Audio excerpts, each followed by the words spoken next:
The Dunciad, Book 4 by Alexander Pope. Summary Analysis. Hello and welcome to the Discourse. Alexander Pope published the New Dunciad in 1742, which was a sequel to the first three books he first published in 1728. In 1743, he published the Dunciad in 4 books, containing a revised version of the original 3 books and a slightly revised version of the 4th book, with revised commentary and arguments at the beginning of every book. Pope dedicated this mock epic to his friend Jonathan Swift, a great satirist who had worked with Pope as Marcus Scriblerus in the Scriblerus Club. Book 4 contains 656 lines, composed in the end-rhyming heroic couplets. Pope used metaphors, allegories, allusions, caesura, anaphora, imagery, symbolism, personification, and chiasmus to perfection. In Book 3, the poet mentioned that in the future, Queen Dulness will rule not only the operas, theatres, poems, and other literature, but her significance will be deep enough to affect the court. In Book 4, he mentions that effect and alludes to Robert Walpole too. Summary and analysis of the Dunciad, Book 4. Book 4 depicts the situation after the thorough win of the goddess of dullness over science, logic, reason, wit, maths, rhetoric, morality, and order, and now the night, chaos, and dullness rule over the world. The narrator is witness to all these changes, and he is a subject of chaos. He is not sure if he will be favored by chaos, and thus he invokes chaos and the night as his muses to get support. Indulge dread chaos and eternal night. Suspend a while your force inertly strong, then take at once the poet and the song. The narrator understands his tenuous position. It is the era of the tyranny of dullness and chaos. It is the period of night, and there is a threat even to the telling of the story of dullness. At the end of Book 3, Cibber got pensive and threatened as he observed the future from Mount of Vision in the underworld, and listened to the prophecies by the monsters of chaos and beasts of night. Now all those prophecies have come to pass. King Cibber is sitting in the lap of the goddess Dullness, who appears much more strong. Science is changed near her feet, and she uses science as her footrest. Wit is sitting near her foot in complete silence, fearing torture and exile. Logic has been chained and gagged, and rhetoric is lying naked on the ground. There's the naked dead body of morality that has been killed after being drawn or stretched at either end of her body by ropes. Chaos overwhelmed and defeated order and imprisoned science, wit, logic, morality, and rhetoric. Math is still untied, but only because chaos has already drawn her mad. All the muses of arts and science have been imprisoned, and chaos and night rule over arts, culture, and sciences now. Pope personifies science, maths, virtues, and arts as servants of order and signifies the importance of the past. While all of them die or become powerless, history remains sober and optimistic towards the future. But sober history restrained her rage and promised vengeance on a barbarous age.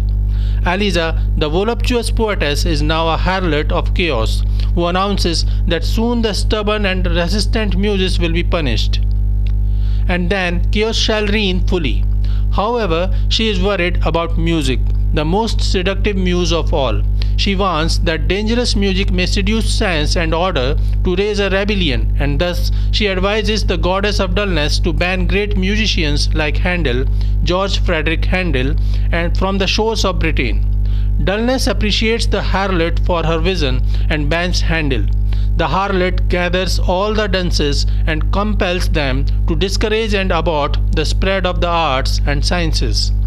The dunces then capture the souls of writers and thinkers who were yet free from the clutches of dark dullness, like Shakespeare, Johnson, and Milton.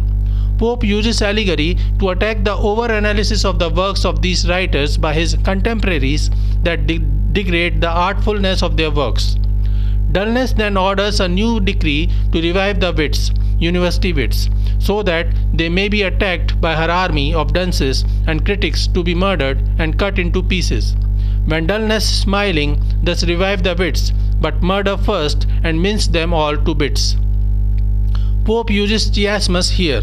Whatever of mongrel no one class admits, a wit with dunces and a dunce with wits. In the court of Queen Dulness, a huge crowd wishes to address her, and this creates a conundrum as all are in a chaotic spell. Dulness comforts them and says that she will listen to all. A young, pale boy gets the first chance to offer respect to Dulness. He praises the grammar school, burdening young minds with mere jargon and words. This keeps people of intellect remain confused in words, and thus they get no chance to learn anything meaningful. Since true knowledge, they remain dull and dwell within the goddess's grasp for the rest of their lives. To ask, to guess, to know, as they commence, as fancy opens the quick springs of sense. We ply the memory, we load the brain, bind rabble wit and double chain on chain. Confine the thought to exercise the breath and keep them in the pale of words till death. The goddess is pleased by his speech and wishes that the teachings of grammar schools may reach and affect each university and institution, each court, senate and throne. Next comes Aristarchus, the representative of universities. He informs that in universities, scholars are not only being burdened by mere words, but they are forced to pine over tiny details of spelling, grammar, and history. Thus, they suffer much more confusion and burden on their minds and never get a chance to attain any knowledge. Soon a group of young men from abroad comes forward and informs that they went to attain knowledge, but they have learned nothing, lost much of their earlier knowledge, and have succeeded only in broadening their palates as opposed to their minds while abroad. Dulness is too happy to know all this. She wraps him in her veil and blesses him with want of shame. Pope offers an irony here. Aristarchus was a brilliant scholar, the first to raise the issue of the heliocentric structure of our solar system. Copernicus himself credited him for the heliocentric model. Then Dulness notices many lazy young men scattered around her, appearing confused about what to do next. Aeneas then comes forward, who excels in crafty duplicity of antique items. He requests Dulness to allow him to make those men skilled in his duplicitous work. However, Mummius, a competitor of his, interrupts and claims that he should be the one attaining those new apprentices. Dulness isn't impressed by any of them, and she appeases them with other chaotic talks. They go away without having any new apprentices. A few people from a strange tribe visit her court, and one of them says that he had a beautiful flower named Caroline that enchanted him and all others. But one other man from his tribe killed Caroline. He demands the murderer of Caroline must be punished by Dulness. The other person, however, defends himself well and says that he was just pursuing a beautiful butterfly that hummed from one flower to another. Dulness then calms both of them down and asks them to take those lazy, confused young men in their wings and teach them the intricacies of such small bits of nature from flower to butterfly.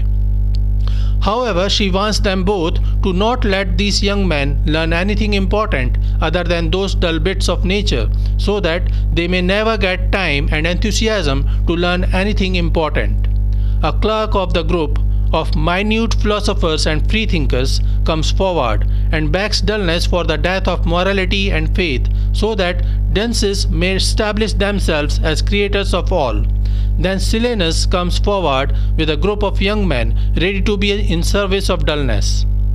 She calls for her high priestess Magus, who comes with a cup containing a mixture that will rid the drinker of all their obligations and duties to those he has once known. Every one of the group drinks it, and then Dulness confers her titles and degrees upon her servants, including priests, botanists, Freemasons, and others. The goddess of Dulness they yawns, and nobody could ignore her yawn, as it brings the complete destruction of order and the whole world under the rule of chaos, and the poem ends as universal darkness buries all. More she had spoke, but yawned, all nature nods, when mortal can resist the yawn of God. As Dulness yawns, she puts everyone in slumber, people at the churches, chapels and schools, soldiers in the army and in general, the whole nation. Even Palinurus nodded at the helm. Palinurus is a figure from Ovid's The Aeneid, who was the helmsman in Aeneas' ship. While driving the ship, he falls asleep at the crossing.